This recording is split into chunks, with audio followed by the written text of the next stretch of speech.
Hi, this is Dark Shades, and we have a series of videos called Life Skills, and they're designed to teach you what your mother didn't or what your teacher didn't.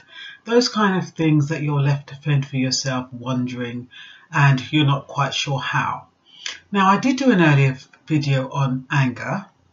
And because anger is quite prevalent, there's lots of different innuendos to it. So, you can't really capture it all in one video. So this is anger part 2. And Aristotle said anyone can be angry. That's easy.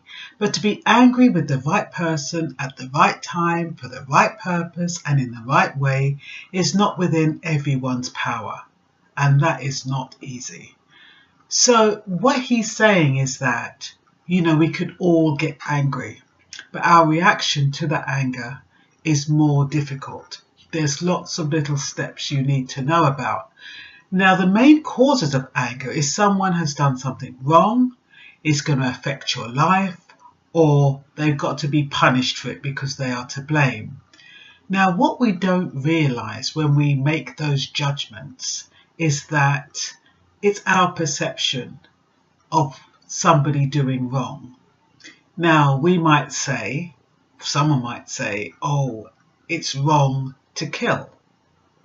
But yet, if someone kills in self-defense, all of a sudden, it's not wrong.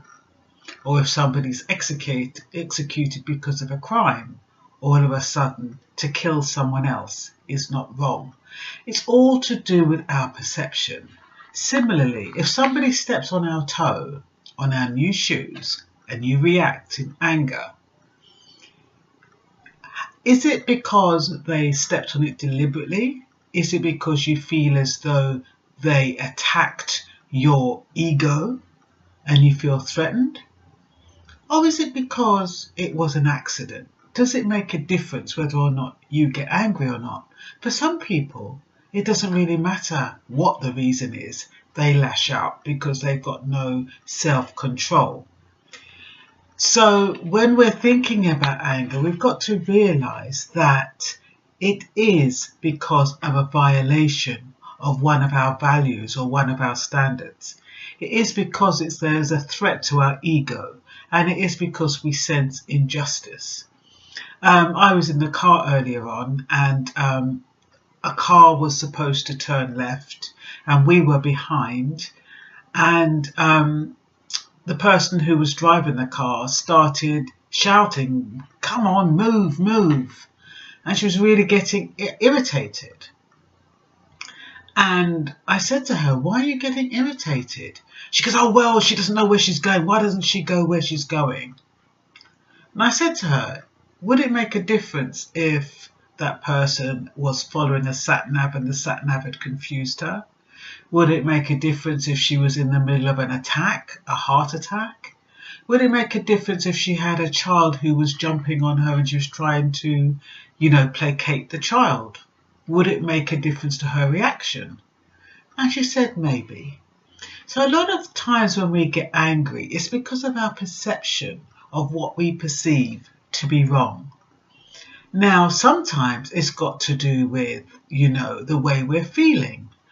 If we're feeling tired, if we're in pain, if we're upset, our threshold for tolerance is going to be much lower.